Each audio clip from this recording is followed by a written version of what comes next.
Hello friends, कैसे हैं आप सब। आज मैं आपके लिए लेकर आई हूँ यूपीएससी इंटरव्यू में अक्सर पूछे जाने वाले जनरल नॉलेज के क्वेश्चंस, जो आपकी हर तरह की कंपटीशन एग्जाम की तैयारी के लिए बेहद उपयोगी होंगे। तो चलिए शुरू करते हैं। पहला सवाल है, किस देश ने 1886 में अमेरिका को स्टैच्यू ऑफ लिबर्टी उपहार में दिया था। आपका समय शुरू होता है अब। इसका सही जवाब है फ्रांस। जी हाँ फ्रेंड्स, 22 मंजिला इस मूर्ति के ताज तक पहुंचने के लिए 354 घुमावदार सीढ़ियां चढ़नी पड़ती हैं। अमेरिकन क्रांति के दौरान फ्रांस और अमेरिका की दोस्ती के प्रतीक के तौर पर तांबे की बनी ये मूर्ति फ्रांस ने 1886 में अमेरिका को दी थी। दूसरा सवाल है, किस देश को लैंड ऑफ राइजिंग सन के नाम से भी जाना जाता है। आपका समय शुरू होता है अब। इसका सही जवाब है जापान।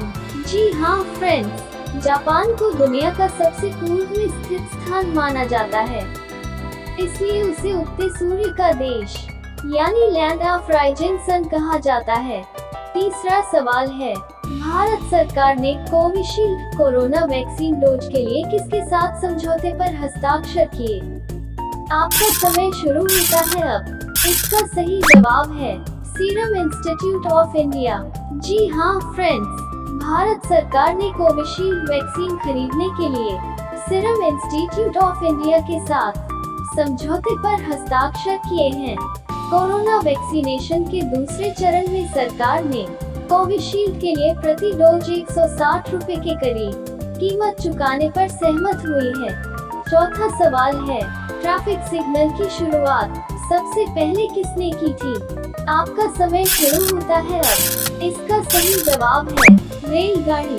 जी हाँ फ्रेंड्स, ट्रैफिक लाइट की शुरुआत सबसे पहले रेलगाड़ी के लिए हुई थी। तब रेलगाड़ी सिंगल लाइन पर दौड़ा करती थी और उनके आने जाने का समय निर्धारित नहीं था। पांचवा सवाल है, पाइका किस राज्य का लोक नृत्य है। आपका समय शुरू होता है अब। इसका सही जवाब है झारखंड। जी हाँ फ्रेंड्स, पाइका झारखंड का एक पारंपरिक लोक नृत्य है। इसमें पुरुष सैनिक वेशभूषा धारण करके पूरे जोश और उल्लास के साथ नृत्य करते हैं। छठा सवाल है, किस देश में राष्ट्रपति का कार्यकाल सिर्फ 1 साल का होता है। आपका समय शुरू होता है अब। इसका सही जवाब है स्विट्जरलैंड।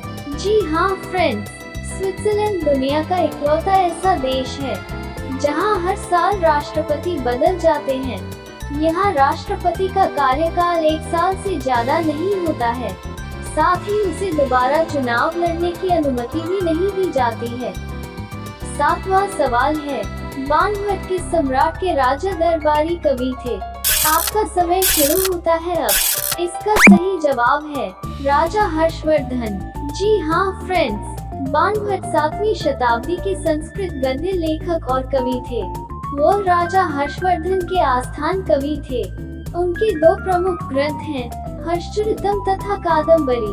8वां सवाल है, रविंद्रनाथ टैगोर ने भारत के अलावा किस देश का राष्ट्रीय गान लिखा। आपका समय शुरू होता है अब। इसका सही जवाब है बांग्लादेश।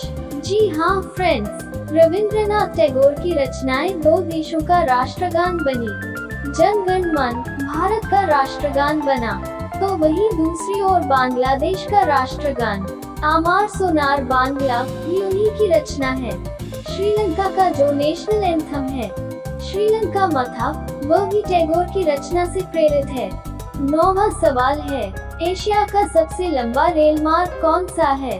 आपका समय शुरू होता है अब। इसका सही जवाब है ट्रांस साइबेरियन।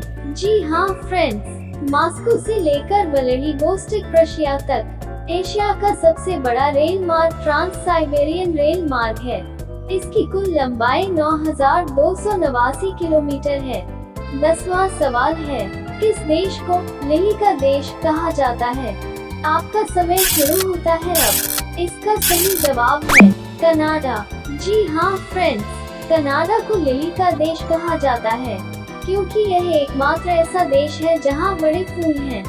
जो लिली बनाते हैं इसलिए इसे लिली का देश कहा जाता है।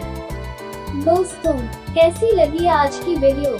कमेंट करके जरूर बताना। अगर आपको इस वीडियो से थोड़ी सी भी वैल्यू मिली हो तो चैनल को सब्सक्राइब कर लेना। सिर्फ आपका सपोर्ट चाहिए, इतना ही काफी है। आज के लिए इतना ही, मिलते हैं अगली वीडियो में। तब तक के लिए टेक केयर। जय हिंद, जय भारत।